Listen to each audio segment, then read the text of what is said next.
இடுகாட்டில் பார்த்தீங்கன்னா, இறந்தவருடைய ஆத்மா வந்து அந்த 16வது நாள் ஈமச்சடங்கு காரியம் முடியிற வந்துட்டு மண்ணுக்குள்ளே புதைஞ்சிருக்கும். இப்போ அந்த மாதிரி ஒரு ஆன்மாவை தான் நம்ம எடுத்து நம்ம குடுவைக்குள்ள அடைச்சு, இறந்த ஆத்மாக்களை நம்ம அதை ஒரு தெய்வமாக வழிபாடு பண்ணி, அதுக்கு தேவையான உணவு, மனித உடலோடு அது என்னென்ன ஆசைகள் இருந்துச்சோ அதெல்லாம் நம்ம அதுக்கு நிறைவேற்றி சாப்பாடு, ஆசைகளை நிறைவேற்றி வைக்கிறதால நம்முடைய கோரிக்கைகளை அது நிறைவேற்றி வைக்கும். அதை வச்சு கணவன் மனைவி பிரச்சனைகளை சரி பண்ணிக்கலாம். தொழில் நல்லா ஓடாதவங்களுக்கு அதை வச்சு தொழில் ஓட வைக்கலாம். இப்போ நிறையா தெய்வங்களை வசியம் பண்ணுறதுக்கு நம்ம அதை பயன்படுத்தலாம்.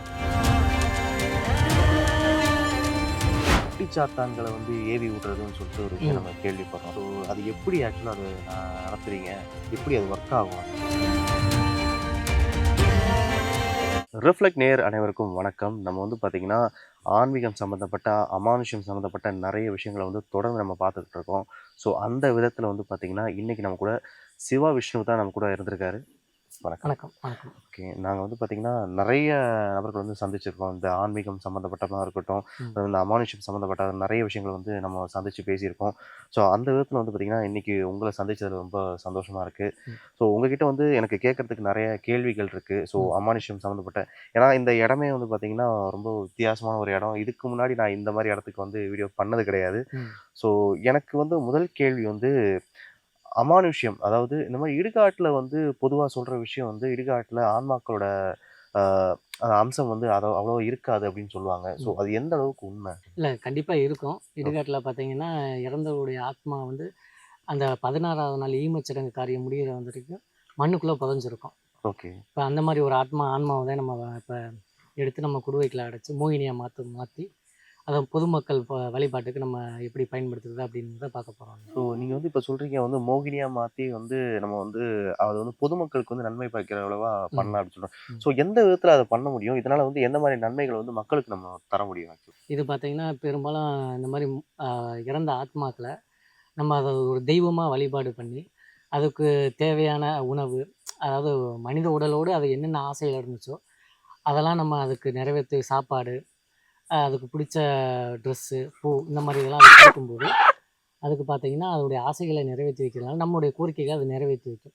அதை வச்சு கணவன் மனைவி பிரச்சனைகளை சரி பண்ணிக்கலாம். தொழில் நல்லா ஓடாதவங்களுக்கு அதை வச்சு தொழில் ஓட வைக்கலாம்.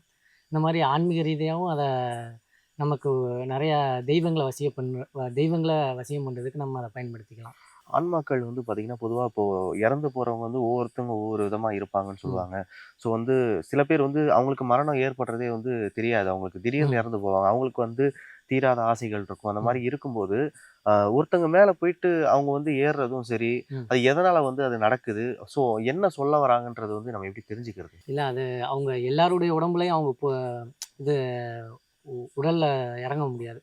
அதுக்குன்னு பார்த்தீங்கன்னா அவங்களுடைய என்னைக்கு இறந்தாங்களோ அந்த ராசி நட்சத்திரத்தை, அதனுடைய அம்சமாக யார் அந்த மனிதர் அதே ராசி நட்சத்திரத்தில் யார் பிறந்திருக்காங்களோ அவங்களுடைய உடம்புல மட்டும்தான் அவங்க புகுந்து தங்களுடைய ஆசைகளை நிறைவேற்றி கொள்ள முடியும். இப்போ ஒருத்தவங்க உடம்புல ஏறுது அப்படின்னா, ஸோ வந்து அதை எப்படி கண்டுபிடிக்கும்? சில பேர் வந்து சொல்கிறாங்க, ஒருத்தவங்க உடம்புல வந்து அவங்க அந்த ஆன்மா இருக்கிறதே வந்து சம்டைம்ஸ் வந்து வெளியவே காமிச்சிக்காது, ரொம்ப அமைதியாக இருக்கும். ஏதோ ஒரு கட்டத்தில் வந்து அவங்க செய்கிற விஷயங்களும் சரி கொஞ்சம் வித்தியாசமாக மாற ஆரம்பிக்கும்ன்றப்போ அதை நம்ம வந்து இப்போ உங்களுக்குலாம் வந்து நார்மலாக வந்து நீங்கள் பார்த்தாலோ, ஸோ அவங்ககிட்ட பேசினாலும் நீங்கள் வந்து கண்டுபிடிச்சிருவீன்றப்போ, ஒரு பொதுமக்கள், ஸோ வீட்டில் இருக்கவங்க வந்து அவங்க நடவடிக்கை மாறுதுன்றப்போ அவங்க எப்படி கண்டுபிடிக்கிறது? இப்போ பார்த்தீங்கன்னா அவங்க வந்து இருட்டு அதிகமாக விரும்புவாங்க. தனிமையிலே இருப்பாங்க பெரும்பாலும். அவங்களுக்கு பிடிச்ச உணவுகள் நான்வெஜ்ஜு, இல்லை அவங்க உயிரோடு இருக்கும்போது என்னென்ன சாப்பிட்டாங்களோ அதெல்லாம் நிறையா சாப்பிடுவாங்க. அளவுக்கு மீறி சாப்பிடுவாங்க. அந்த மாதிரி இதை வச்சு கண்டுபிடிக்கலாம். சில பேருக்கு பார்த்தீங்கன்னா காய்ச்சல் விட்டு விட்டு வரும். எந்த வித சைட் எஃபெக்ட்டும் இல்லாமல் காய்ச்சல் விட்டு விட்டு வரும். இந்த மாதிரி பிரச்சனைகள்லாம் வச்சு பார்த்தா உங்களுக்கு ஆன்மா உடம்புல குடியிருக்கு அப்படின்னு பார்த்துக்கலாம். இது ஆண்களுக்கு. பெண்களுக்கு பார்த்தீங்கன்னா அதிகப்படியான உதிரப்போக்கு, மாதவிடாய் காலங்களில் பார்த்தீங்கன்னா அதிகப்படியான உதிரப்போக்கு ஏற்படும். இதை வச்சு நம்ம கண்டுபிடிச்சிக்கலாம். ஓகே, இப்போ ஆண்கள் பெண்கள் வந்து சொன்னீங்க, 2 பேருக்கு வந்து வெவ்வேறு விதத்தில் வந்து பாதிப்புகள் ஏற்படும் சொல்லுவாங்க. ஸோ வந்து பெண்களுக்கு இந்த மாதிரி டைம்களில் வந்து பார்த்தீங்கன்னா அவங்க எந்த மாதிரியான, அதாவது ப்ரிகாஷன்ஸ்னு சொல்லுவாங்க, அதாவது முன்னெடுப்புகள்லாம் எப்படி எடுத்துக்கிறது? ஸோ அவங்க வந்து அவங்கள எப்படி காப்பாற்றிக்கிறதுன்னு ஏதாச்சும் வழிமுறைகள் இருக்கு? இருக்கு. நீங்கள் பார்த்தீங்கன்னா கருகுமணி விற்பாங்க கடைகளில். அது வாங்கி காலில் கொலுசு மாதிரி மாட்டிக்கலாம் இடது காலில். அப்படி இல்லாட்டினா முனீஸ்வரர், ஆஞ்சநேயர் சாமி, இந்த மாதிரி மந்திரிச்ச கயிறுகளை இடது காலில் கட்டிக்கணும். இப்போ எந்த ஆத்மாவாக இருந்தாலும் சரி நம்முடைய இடது கால் வழியாக தான் நம்ம உடம்புல போகிறோம். வந்து பெண்களுக்கு பார்த்தீங்கன்னா இடுப்புக்கு கீழே தான் அது வந்து குடியிருக்கும். ஏன்னா அந்த தீட்டு, அந்த ரத்தத்தை, அந்த வாடைக்காக அவங்களுக்கு அந்த இடத்துலயே குடியிருக்கும். அந்த மாதிரி பார்த்தீங்கன்னா, அது அதுலேருந்து நிவர்த்தி ஆகுறதுக்கு புரச மர இலையில இப்போ வச்ச மஞ்சளை நல்லா அரைச்சு, அவங்க குளிக்கும்போது அந்த பீரியட்ஸ் காலங்கள்ல இடுப்புக்கு கீழ நல்லா மஞ்சள பூசி குளிச்சாங்கன்னா, அந்த இதுல வந்து நிவர்த்தி ஆகலாம். ஓகே. அந்த பாதிப்பு இல்லாம இருக்கலாம். ஓகே. நான் வந்து உங்ககிட்ட இன்னொரு விஷயம் கேட்கணும். ம். ஆ ரீசென்ட்டா வந்து பார்த்தீங்கன்னா, இந்த மூலிகைகளுக்கும், இந்த மாந்திரீகம், ம். ஆன்மாக்கள் இது எல்லாத்துக்கும் வந்து இந்த மூலிகைகளோட வந்து நீங்க எப்படி கனெக்ட் பண்றீங்க? சம்பந்தங்கள் வந்து எப்படி ஏற்படுது இந்த மூலிகைகளோட இதெல்லாம்? இப்போ பார்த்தீங்கன்னா, ஒவ்வொரு மூலிகைகளுக்குமே ஒரு சின்ன புல்லுலேருந்து, மனிதன்லேருந்து, கல்லுலேருந்து எல்லாத்துக்குமே பார்த்தீங்கன்னா, ஒரு தெய்வ சக்தி உண்டு. அது ஓகே. எந்தெந்த மூலிகைகளுக்கு என்னென்ன தெய்வ சக்தி இருக்கு? அதை எப்படி நமக்கு பயன்படுத்துறது? ஒரு நல்ல சக்திய இழுக்கிறதுக்கு எப்படி பயன்படுத்துறது? ஒரு ஆத்மாக்கள இழுக்கிறதுக்கு எப்படி பயன்படுத்துறது? ஆத்மாக்கள விரட்டுறதுக்கு எப்படி பயன்படுத்துறது? அப்படிங்கிறத வச்சு நம்ம அத தேர்ந்தெடுத்து நம்ம அதுக்கேத்த மாரி பயன்படுத்தணும். நாம வந்து பில்லி, சூனியம், ஏவல் இந்த மாரி விஷயங்கள வந்து நம்ம பார்த்துருக்கோம். ம். ஸோ வந்து நம்ம யாருக்கு அதாவது நம்ம வேண்டாதவங்களோ அந்த மாரி ஏவி விடுவாங்கன்றலாம் ம். நம்ம கேள்விப்பட்டுருக்கோம். ம். அப்படி இருக்கும்போது, ஆன்மாக்கள அப்படி யாரையாச்சும் வந்து குறிப்பிட்ட ஒரு நபர் மேல ஏவி விட்டோ, ம். ஸோ வந்து எதையாவது காரியங்கள சாதிக்குமாறியோ எதுவும் பண்ணுவாங்களா? அது மாரி பண்ண முடியுமா? பண்ணலாம். ஆன்மாக்கள ஏவி விட்டு பண்ணலாம். ஆனா, அதற்கு அவங்க சம்மந்தமான முடி, அழுக்கு ட்ரெஸ், துணி, நகம், காலடி மண் இந்த மாரி கிடைச்சுச்சுன்னா, கண்டிப்பா அவங்க உடம்புல நம்ம ஏவி விடலாம். ஒருத்தங்க உடம்புல வந்து பார்த்தீங்கன்னா, இப்ப ஆன்மா வந்து இப்ப ரீசென்ட்டா வந்து அவங்களோட நடவடிக்கை மாற ஆரம்பிக்குதுன்றப்போ, ம். அவங்களுக்கு வந்து ஏதோ ஆயிருக்குன்னு சொல்லிட்டு நம்ம வந்து தெரிஞ்சுக்கலாம் அப்படின்னு சொல்லுவாங்க. ஸோ ரொம்ப காலமா வந்து பார்த்தீங்கன்னா, ரொம்ப சைலன்ட்டா இருப்பாங்க. ம். உங்களுக்கு பார்த்தோனே தெரியும். இந்த ஆன்மா வந்து இவரோட உடம்புல வந்து இப்ப ஊறல. ரொம்ப ம். வருஷமா இவர் கூட தான் இருக்குன்றப்போ, ம். அந்த ஆன்மாவ வெளிய எடுக்கிறதுக்கும், அவங்கள வந்து குணப்படுத்துறதுக்கும் எவ்வளோ கால அவகாசம் தேவைப்படும்? எவ்வளோ கடினமா இருக்கும் அந்த விஷயம்? பெரும்பாலும் பார்த்தீங்கன்னா, அவங்க ஆத்மாவுல கலந்துருச்சுன்னா, அத எதுவும் பண்ண முடியாது. ஆத்மாவுல கலக்கிறதுக்கு முன்னாடி, அத நம்ம பிரிச்சிடலாம். குட்டிச்சாத்தன வச்சு, அவங்க உடம்ப தனியா கட்டி, அவங்க தெய்வங்கள அவங்க உடம்புல இறக்கி விட்டு, அந்த உள்ள உடம்புல இருக்க கெட்ட சக்திய வெளியேத்தி, அதுக்கப்புறம் தான் நம்ம அவங்கள நிவர்த்தி பண்ண முடியும். அதுக்கு சில மூலிகைகள்லாம் இருக்கு. அத அவங்களுக்கு உள்ள சாப்பிட குடுத்தும், நம்ம ஆத்மாக்களுடைய பாதிப்புலேருந்து முழுசா காப்பாத்திர்றோம். ஓகே. இப்போ நீங்க சொன்னீங்க, ஆன்மாக்கள் அவரோட ஆன்மாக்குள்ள அந்த விஷயம் கலந்துருச்சுன்னா, ம். ரொம்ப கடினம் வந்து ம். ரெக்கவர் பண்றது ரொம்ப கஷ்டம்னு சொல்றீங்க. ம். அப்படி யாராச்சும் நீங்க சந்திச்சிருக்கீங்களா? உங்க அனுபவத்துல ஏதாச்சும் ஒரு விஷயம் நடந்திருக்கா இப்படி? இருக்கு, இருக்கு. அந்த மாரி பார்த்தீங்கன்னா, ஒரு டிரைவர் நைட்ல சரக்கு அடிச்சுட்டு, சுடுகாட்ல அந்த மாரி சரக்கு அடிச்சு சாப்பிட்டுக்கிட்டு ரொம்ப நாளா இருந்திருக்காரு. ஓகே. அத வீட்ல யாரும் கண்டுக்கல. அது பார்த்தீங்கன்னா, நம்மகிட்ட கூட்டிட்டு வந்தாங்க. ஆனா சரி பண்ண முடியல. ஆன்மாவுல கலந்ததுனால அவங்களால எந்திரிச்சு நடக்க முடியல. யார்ட்டயும் சுயநினைவே இல்ல அவங்களுக்கு. ஓகே. என்ன சாப்பிட்டாலும் இப்ப சின்ன குழந்தைங்க சாப்பிட்டா வாயில இப்படி வாணி வாணி அப்படிம்பா. அந்த மாரி வந்ததுக்கப்புறம் தான் உங்களுக்கு ஏதோ பாதிப்பு இருக்கு.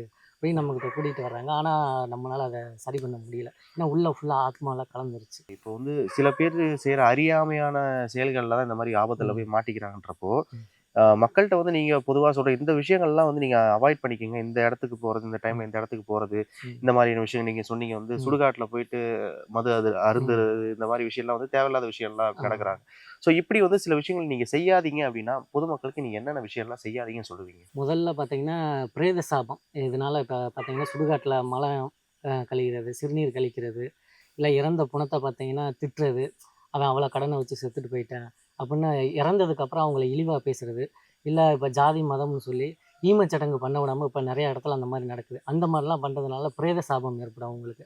அதனால பார்த்தீங்கன்னா, அவங்களுக்கு விபத்துக்கள், திடீர் நோய் ஏற்படும். திடீர்னு விரைய செலவுகள் ஏற்படும். அதனால பார்த்தீங்கன்னா, பெரும்பாலும் பொதுமக்கள் பார்த்தீங்கன்னா, ஒரு மனிதர் இறந்துட்டாருன்னா, அவர ஜாதி, மதம் பார்க்காம, அவருக்கு செய்ய வேண்டிய காரியங்களை எல்லாம் கரெக்ட்டா செய்யணும். இது எங்க ஊர் சுடுகாடு, இது உங்க ஊர் சுடுகாடு அப்புட்ன்னு நெனச்சு தடுத்தாலும் யார் யார் தடுத்தாங்களோ அவங்களுக்கெல்லாம் பிரேத சாபம் ஏற்படும் கண்டிப்பா. அதனுடைய கண்டிப்பா. பலன் அவங்களுக்கான தண்டனை கிடைக்கும் கண்டிப்பா. இப்போ வந்து குட்டிச்சாத்தான்கள வந்து ஏவி விடுறதுன்னு சொல்லிட்டு ஒரு விஷயம் ம். நம்ம கேள்விப்படுறோம். ஆமா. இப்போ குட்டிச்சாத்தான்கள்ல பல வகை இருக்குன்னு நான் ஆமாமா. கேள்விப்பட்டிருக்கேன். ஸோ அது எப்படி ஆக்சுவலா அது நடத்துறீங்க? அது எதனால எப்படி அது ஒர்க் ஆகும் அது ஆக்சுவலா? இப்ப பார்த்தீங்கன்னா, குட்டி சாத்தான்களுடைய தலைவர் யாருன்னா விஷ்ணுமாயா சுவாமி தான். ஓகே. அதுக்கு அடுத்து கருங்குட்டி சாத்தான். இவங்க 2 பேரும் நம்மகிட்ட இருந்தாலே எல்லா குட்டி சாத்தான்களும் நமக்கு வேலை செய்வாங்க. அவங்களுடைய மந்திரத்த சொன்னாலே, அவங்களுக்கு கீழ உள்ள வேலையாட்கள் மாரி அவங்கலாம். நமக்கான காரியங்கள அவங்க செஞ்சு குடுப்பாங்க. இப்ப யாருக்காவது ஒருத்தருக்கு உடம்புல இப்ப கெட்டதுக்காக மட்டும் அவங்க குட்டிச்சாத்தான ஏவணும்னு அவசியம் இல்ல. அவங்க உடம்புல உள்ள நோயையும் குட்டிச்சாத்தான வச்சு சரி பண்ணலாம். இப்போ ம். ஒருத்தருக்கு கேன்சர் இருக்கு அப்டின்னா, அவங்க முடிய இதெல்லாம் எடுத்து வச்சு, அதுக்கு சரியான முறையில பூஜை பண்ணி குட்டிச்சாத்தான உள்ள உடம்புல ஆவாகனம் பண்ணி விட்டோம்னா, அவங்க உடம்புல ஃபுல்லா கேன்சர் இந்த மாரி இதெல்லாம் வந்து பார்த்தீங்கன்னா, நோய் வளராது. அப்படியே இருக்கும். ஆ அதனால அவங்களுக்கு உயிருக்கு பாதிப்பு இல்லாம அந்த மாரி அவங்கள காப்பாத்தலாம். அந்த மாரிலாம் குட்டிச்சாத்தான வச்சு பண்ணுவோம். இப்போ இன்னொரு விஷயம் வந்து நம்ம பொதுவா மக்களிடையே வந்து இருக்கிறது வந்து, ம். இளம் வயசுலயே ஒருத்தர் இறந்து போயிட்டாருன்னா, ம். அவரோட ஆன்மா வந்து அவ்வளோ சீக்கிரத்தில இந்த பூமிய விட்டு போகாது. அவரோட அந்த ஆயுட்காலம் முடியிற வரைக்கும் அது வந்து ம். இங்கேயே தான் இருக்கும்னு சொல்லுவாங்க. ம். ரீசெண்டாக வந்து நான் ஒருத்தவங்கள சந்திச்சு பேசியிருந்தேன். அவங்க என்ன சொல்கிறாங்கன்னா, என் மகன் வந்து ஆக்சிடெண்ட்டில் இறந்து போயிட்டான். ம். அவன் வந்து நெறைய பேர்ட்ட கேட்டேன். என் வீட்ட சுத்தியே தான் வந்துகிட்டு இருக்கானே தவிர, என் வீட்டுக்குள்ள வரவுடாம யாரோ பண்ணிட்டாங்கன்ற மாரி அவங்க சொல்லியிருந்தாங்க. ம். ஸோ அப்படி யாராச்சும் பண்ண முடியுங்களா? ஆன்மாவ தான் வீட்டுக்குள்ளேயே போக விடாம பண்ண முடியுங்களா அப்படி? இல்ல, இல்ல. போக விடாம பண்ணல. அவங்க குலதெய்வம், அவங்க இஷ்ட தெய்வம், இந்த மாரி ஏதாவது வந்து தடுக்கும். ஏன்னா, அவங்க உள்ள ஒருத்தர் உடம்புக்குள்ள பூந்துட்டாங்கன்னா, அவங்களுடைய வாழ்க்கை இதனால பாதிக்கப்படும். அதனால பார்த்தீங்கன்னா, அவங்க ஊர் எல்லை காவல் தெய்வங்கள், இல்ல அவங்க இஷ்ட தெய்வங்களே பார்த்தீங்கன்னா, அத தடுத்து நிப்பாட்டும். அதுவும் இல்லாம பார்த்தீங்கன்னா, அப்படியே அவங்க வீட்டுக்குள்ள வர்றதா இருந்தாலும், அவங்க சம்மந்தப்பட்ட முடி, ட்ரெஸ்ஸு, துணி இந்த மாரி இல்ல ஃபோட்டோ ஏதாவது புகைப்படத்துக்கு நம்ம ஒரு தீபமோ, ஒரு ஊதுபத்தி, சூடம் இந்த மாரி இதெல்லாம் காமிச்சா தான் அவங்கனால அவங்கள உங்கள கூப்பிட்டா உங்கள கூப்பிடணும்னா உங்க பேர சொல்லி கூப்பிட்டா தான் நீங்க திரும்புவீங்க.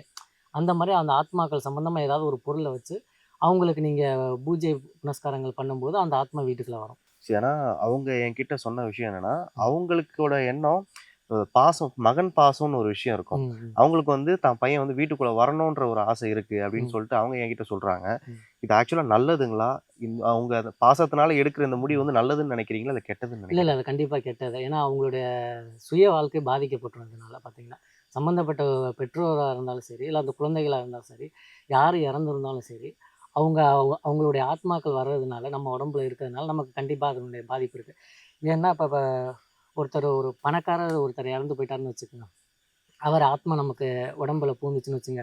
அவர் வாழும்போது சுக்கிர திசையில வாழ்ந்தாருன்னா, அவருக்குள்ள சுக்கிர திசை நமக்கு நடக்கும். நம்ம என்ன தொழில் செஞ்சாலும் நமக்கு அதன் மூலியமா வருமானங்கள், இந்த மாரி அதிக அளவுல ஏற்பட்டு நம்ம கோடீஸ்வரன் ஆகலாம். இதே ஒரு தர்த்தனியம் புடிச்ச ஆத்மா, ஒரு அந்த மாரி யாரும் இறந்து போயிருந்தாங்க. அவங்க ஆத்மா நம்ம உடம்புல புகுந்துச்சுன்னா, அவங்களுக்கு என்னென்ன கிரகங்கள்னால என்னென்ன பாதிப்பு இருந்துச்சோ, அது எல்லாமே நமக்கு ஏற்படும். குணாதிசயங்கள் அதே எல்லாம் மாரி ஒரு நோய் வந்து இறந்தவங்களுக்கு என்னென்ன பாதிப்புகள் இருக்குமோ, அது எல்லாம் நமக்கும் வரும். அந்த மாரி ஒரு கெட்ட விஷயங்களும் அதுல இருக்கு. இன்னொரு விஷயம் என்னன்னு பார்த்தீங்கன்னா, இப்போ வீடுகள்ல வந்து சம்மந்தமே இல்லாம வந்து ம், ஏதோ ஒரு ஆக்டிவிட்டீஸ் வந்து மாறுது. ம், ஆனா அவங்களுக்கு தெரியும் இந்த வீட்ல வந்து முன்னாடி எந்த அசம்பாவிதமோ, இல்ல துர்மரணமோ ஏற்படல அப்படின்றப்போ, ம், சம்மந்தமே இல்லாத ஒரு ஆத்மா வந்து அந்த வீட்ல இருக்கு அப்படின்றது வந்து அவங்களுக்கு புரியுது. ம். அப்படி யாருக்குன்னே சம்மந்தம் இல்லாம ஒரு வீட்ல வந்து ஒரு ஆத்மா வந்து குடியேறுங்களா? இருக்கு, இருக்கு. இப்போ ஒரு சில பேருக்கு பொருள் மேல ஆசை இருக்கும். ஒரு சில பேர் அவங்க கட்டிட்டு போன வீட்டு மேல ஆசை இருக்கும். அந்த வீட்ட விட்டு போக மாட்டாங்க. அதனால அந்த ஆசையினால அந்த வீட்ல இருப்பாங்க. ஒரு ஒரு சில குழந்தைகள் பார்த்தீங்கன்னா, குழந்தைகள் ஆத்மா இறந்து போச்சுன்னா, அவங்களுக்கு அப்பா, அம்மாவ தவிர வேற உலகம் தெரியாது. அதாவது அந்த குழந்தைகளுக்கு அவங்க அப்பா, அம்மா மேல உள்ள பாசத்தினால அந்த வீட்டிலேயே இருப்பாங்க. அது புரியுது. அத நம்ம கண்டுபிடிச்சு அதுக்கேத்த மாரி அவங்கள நிவர்த்தி பண்ணி எப்படி அத நார்மல் ஆக்குறது? எப்படி அவங்கள வந்து அந்த இடத்துலருந்து அவங்கள போக்குறது ஆக்சுவலா? பெரும்பாலும் பார்த்தீங்கன்னா, இப்ப முருகப்பெருமான வச்சு டெய்லி கந்த சஷ்டி கவசம் படிச்சாலே ஆட்டோமேட்டிக்கா எந்த துஷ்ட சக்தி இருந்தாலும் வெளியில போயிடும். ஆ மூலிகை ரீதியா பார்த்தீங்கன்னா, பிரம்மதண்டுன்னு ஒரு மூலிகை இருக்கு. அத எடுத்து வீட்டு நிலையில கட்டிக்கிட்டாலே போதும். வீட்ல என்ன துஷ்ட சக்தி இருந்தாலும் அது விலகிடும். அப்படி இல்லாட்டினா பார்த்தீங்கன்னா, சனிக்கிழமை அன்னைக்கு கால பைரவருக்கு எலுமிச்சம்பழம் வாங்கிட்டு வந்து போட்டு, அது சூலாயுதத்தில ஒரு எலுமிச்சம்பழத்த குத்திட்டு, அத எடுத்துட்டு வந்து நம்ம வீட்டு பூஜை ரூம்ல வச்சாலே போதும். வீட்ல உள்ள என்ன கெட்ட சக்திகள் இருந்தாலும் அது விலகி போயிரும். அப்படி உள்ள அத விட பெரிய சக்தி இப்ப காட்டேரி, வேற ஏதாவது முனி இந்த மாரி ஏதாவது பிரச்சனை இருந்துச்சுனாலும், அந்த எலுமிச்சம்பழம் நமக்கு கருகிரும். தெய்வத்துடைய கோயில்லேருந்து வீட்டுக்குள்ள கொண்டு வந்து வச்ச எலுமிச்சம்பழம் கருகி போயிரும். அத வச்சே நம்ம கண்டுபிடிச்சுக்கலாம். இது சின்ன சக்தி, இல்ல அதுக்கு மேல ஏதோ பெரிய சக்தி இருக்கு. அதுக்கேத்த கண்டிப்பா. மாரி நம்ம பார்த்து கண்டிப்பா, சரி கண்டிப்பா. பண்ணிக்கலாம். இப்போ உங்க இந்த அனுபவத்துல வந்து பார்த்தீங்கன்னா, நெறைய பேர நீங்க சந்திச்சிருப்பீங்க. இந்த மாரி ம். நெறைய பிரச்சனைகள் வந்து நீங்க பார்த்துருப்பீங்க.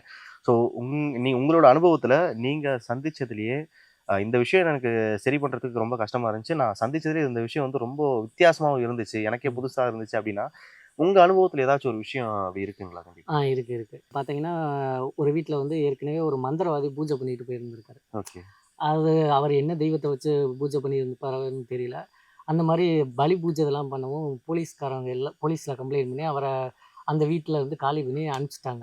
அந்த வீட்ல வாடகைக்கு போன ஒருத்தவங்க பார்த்தீங்கன்னா, அவங்க வழிபாடு பண்ண அந்த தேவதை பார்த்தீங்கன்னா, வந்து வீட்ல குழந்தைகள் தூங்க விடாம அ கிள்ளி விட்டு அழுக விடுறது, பயமுறுத்தி அழுக விடுறது, காய்ச்சல் வர்றது, கரெக்ட்டா நைட் ஆனா பார்த்தீங்கன்னா, கதவ தொறந்துகிட்டு வர்றது, தண்ணி பைப்ப திருகி தண்ணி தானா லீக் ஆகுறது, இந்த மாரி பிரச்சனைகள்லாம் இருக்கு. அதுக்கெல்லாம் பார்த்தீங்கன்னா, நானும் காளிய வச்சும் காளி சக்கரம் போட்டு இதெல்லாம் பண்ணி பார்த்தேன்.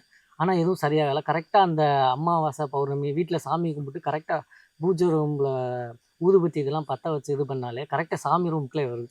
அது ஒரு தூள் தேவதைய வச்சு ஏதோ வச்சு பண்ணிக்கிட்டு இருந்திருக்காங்க. ஸோ அதுக்கப்புறம் பார்த்தீங்கன்னா, அப்புறம் குட்டி சாத்தான வச்சு அத கட்டி இது பண்ணி, அதுக்கப்புறம் சரி பண்ணேன். அது இருக்கிறதுல அது ஒண்ணு தான் கொஞ்சம் கஷ்டமான வேலையா ஓகே. இருந்துச்சு. எத்தனை கால அவகாசம் எடுத்தது ஆக்சுவலா இத நீங்க முடிக்கிறதுக்கு? அது 3 மாசம் ஆயிருச்சு. 3 மாசம் அந்த ஆமா. அளவுக்கு ஏன்னா கஷ்டப்பட்டு ஆமா. அந்த அளவுக்கு அந்த த கெட்ட சக்தி பார்த்தீங்கன்னா, ஒவ்வொரு தடவையும் அது உருமாற்றம் அடைஞ்சுகிட்டே இருக்காது. அது என்னன்னே யூகிக்க முடியல. பேயா? இல்ல வேற எதுவும் எச்சினிகளா?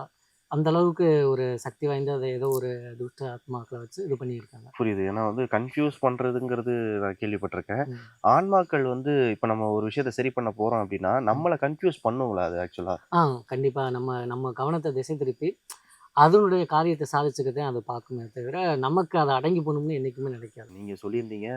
ஆக்சுவலா இந்த இடத்த பத்தி நான் சொல்லியே ஆகணும். ம். ரொம்ப வித்தியாசமான ஒரு இடத்துக்கு தான் எங்கள கூட்டிட்டே வந்திருக்கீங்க. ஆ இடுகாட்ல வந்து நீங்க பூஜை பண்ணுவீங்கன்னு சொல்லியிருந்தீங்க. ம். ஆக்சுவலா வந்து என்ன மாரி பூஜை வந்து நீங்க இங்க பண்ணுவீங்க? எதற்கான சடங்கு ஆக்சுவலா இது? இது பாத்தீங்கன்னா, இப்ப குடுவையில மோகினிய அடைச்சு, அத வந்து மக்கள் பயன்பாட்டுக்கு நம்ம குடுக்குறது. அந்த மாரி இது ஓகே. பண்ண போறோம். இது பாத்தீங்கன்னா, இது இறந்த பெண்ணுடைய ஆத்மாவ தான் நம்ம இப்போ உள்ள இறக்கி மோகினியா மாத்தி, அத வந்து நல்ல நன்மைக்கு மட்டும் பயன்படுத்த போறோம். இப்ப இந்த பூஜை செய்யும்போது, ம். இங்க ஆத்மா இருக்குன்றத வந்து எந்த மாரியான அறிகுறிகள வச்சு நம்ம தெரிஞ்சுக்கலாம் ஆக்சுவலா? இப்ப பார்த்தீங்கன்னா, மந்திரம் சொல்லி அழைக்கும்போது ஒரு சில ஆத்மாக்கள் என்ன பண்ணும்னா, பக்கத்துல வந்து நிக்கும். நம்மனால உணர முடியும். ஆனா மத்தவங்களுக்கு கண்ணுக்கு தெரியாது. ஒரு சில ஆத்மாக்கள் மண்ணள்ளி போடும். ஒரு சில ஆத்மாக்கள் நம்ம வச்சிருக்க பொருள அத அப்படியே தூக்கி காமிக்கும். வெத்தல இருந்துச்சுன்னா, வெத்தல இந்த மாரி இதெல்லாம் தூக்கி காமிக்கும். இந்த ஓகே. இந்த மாரியெல்லாம் மாரி. பண்ண முடியும். அதெல்லாம் காமிக்க முடியும். ஸோ இந்த மாரி சிம்ப்டம்ஸ வச்சு நம்ம நம்ம கண்டுபிடிச்சு ஆத்மா வர்றத கண்டுபிடிச்சுக்கலாம். ஒரு சேஃப்டிக்காக நான் ஒரு விஷயம் கேட்டுக்கிறேன். ம். இதெல்லாம் வந்து நம்ம பண்ணும்போது நமக்கு எதுவும் ஆபத்தா முடியறதுக்கான இல்ல, வாய்ப்புகள் இல்ல. இது நமக்கு ஆபத்து முடியாது. ஏன்னா அந்த மாரி வரக்கூடாதுன்னு அதுக்கு தேவையான படையெல்லாம் நம்ம வச்சுர்றோம். ஓகே. அதனுடைய கண்ணு ஃபுல்லா அங்கே தான் இருக்கும். நம்ம எப்படா முடிச்சுட்டு போவோம், அத சாப்பிடலாம் அப்படின்னு தான் காத்துக்கிட்டு இருக்குமே தவிர, நம்மள பின்தொடராது. ம். அது பின்தொடராது. வைக்காம போனா தான் நமக்கு ஆபத்து. ஓகே. ம். இப்போ அதான் இன்னொரு விஷயம். இப்போ உங்களுக்கு வந்து இதுல நெறைய அனுபவம் இருக்குன்றப்போ, முறையா அந்த விஷயங்கள்லாம் வந்து நீங்க செஞ்சுக்கிட்டு இருக்கீங்கன்றப்போ, ம். இது தெரியாம அரைகுறையா சில யாராச்சும் செய்ய போயி, ம். அப்படி யாரும் ட்ரை பண்ணாங்கன்னா, இப்போ நெறைய பேர் வீடியோ பார்க்குறாங்க. ஸோ நம்மளும் பார்த்து ட்ரை பண்ணலான்ற ஒரு மனநிலைமை வந்து இப்ப இருக்கிற ஜெனரேஷன் ம். நெறைய பேருக்கு வரும்னு வச்சுக்கங்களேன். ம். ஸோ அப்படி பண்றதுனால என்ன மாரியான விளைவுகள்லாம் ஏற்படும்? இல்ல, இல்ல. அந்த மாரி யாரும் பண்ணாதீங்க. ஏன்னா முறையான பயிற்சி இல்லாம அத யாரும் பண்ணாதீங்க.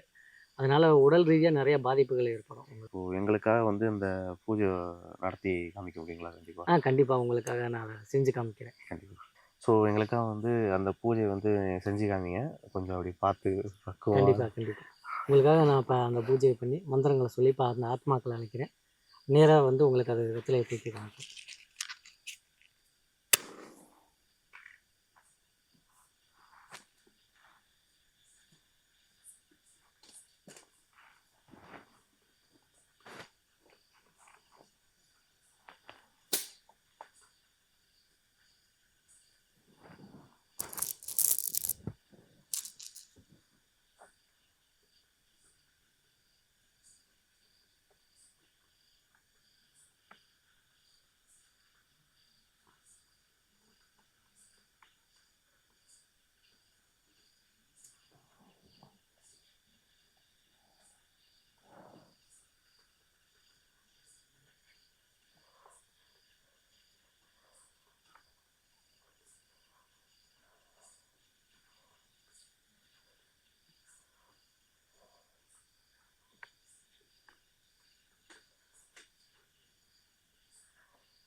இல சமீபத்தில ஏறிடுச்சு.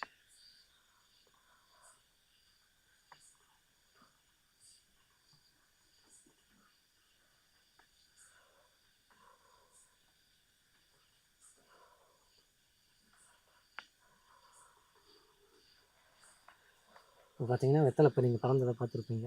அது நம்ம ஆத்மா வந்துருச்சு அப்படிங்கிற ஒரு அறிகுறி. இப்ப இங்க தான் இருக்கு. இங்க தான் இருக்கு. ஆத்மா பக்கத்துல தான் இங்கேயே இருக்கு. நம்ம இதுக்கப்புறம் என்ன பண்ணணும் ஆக்சுவலா இது? இத பார்த்தீங்கன்னா, இதுக்கப்புறம் பார்த்தீங்கன்னா, நம்ம அத குடுவையில அடைச்சிடணும். மந்திரங்கள சொல்லி குட்டிச்சாத்தன வச்சு கட்டி குடுவையில அடைச்சிருவோம். ஆக்சுவலா வந்து எனக்கு என்ன சொல்றதுன்னே தெரியல. நான் அத நீங்க வந்து கண்ண மூடிட்டீங்க. அது பறக்கிறத நான் பார்த்துக்கிட்டே இருக்கேன். எனக்கு ம். ஒரு மாரி கூஸ் பம்ப்ஸ் ஆகுது. ஏன்னா இந்த மாரி விஷயங்கள வந்து இப்ப தான் நான் ஃபர்ஸ்ட் டைம் பார்க்குறேன். நான் வந்து ம். நெறைய பேர இன்டர்வியூ எடுத்திருக்கேன். இந்த மாரி அமானுஷ்யமான விஷயங்கள பத்தி நான் கேட்டு தெரிஞ்சிருக்கேன். பட் எனக்கு யாரும் இந்த மாரி லைஃவா பண்ணி காமிச்சது கிடையாது. ம். ஸோ எனக்கு இப்பவே எனக்கு ஒரு மாரி நர்வஸா தான் இருக்கு. ஸோ எனக்காக எங்களுக்காக வந்து இந்த விஷயத்த வந்து செஞ்சு காமிச்சதுக்கு ரொம்பவே நன்றி. ஸோ உங்க நேரத்த ஒதுக்கி எங்களுக்காக பண்ணதுக்கு ரொம்ப நன்றி. கண்டிப்பா. இத மாரி யாரும் ட்ரை பண்ண வேணாம். முறையான பயிற்சி இல்லாமல் யாரும் பண்ணாதீங்க. கண்டிப்பா அது நான் எல்லாருக்கும் சொல்லியே ஆகணும். ஏன்னா, இவங்க வந்து பார்த்தீங்கன்னா, இதுக்காக பல வருஷம் வந்து இத வந்து கத்துக்கிட்டு, முறையா வந்து கத்துக்கிட்டு இந்த விஷயங்கள வந்து செஞ்சுக்கிட்டு இருக்காங்கன்றப்போ, ஸோ இதில வர ஆபத்தும் சரி, எல்லாமே அவங்களுக்கு தெரியும். ஸோ அத எப்படி சமாளிக்கணுன்ற விஷயம் வந்து அவங்களுக்கு தெரியும். ஸோ அதனால வந்து இந்த விஷயத்த வந்து அவங்க பண்ணிட்டு இருக்காங்க. ஸோ பார்க்குற நீங்க எக்காரணத்த கொண்டும் இந்த மாரி விஷயங்கள வந்து ட்ரை பண்ணாதீங்க. ஸோ வந்து இது எல்லாமே ஒரு நல்ல காரியத்துக்காக மட்டும் தான் இத பண்றோமே தவிர, மத்தபடி வேற எந்த ஒரு நோக்கமும் கிடையாது. ஸோ நிகழ்ச்சிய பார்த்த உங்களுக்கு எல்லாருமே ரொம்ப நன்றி.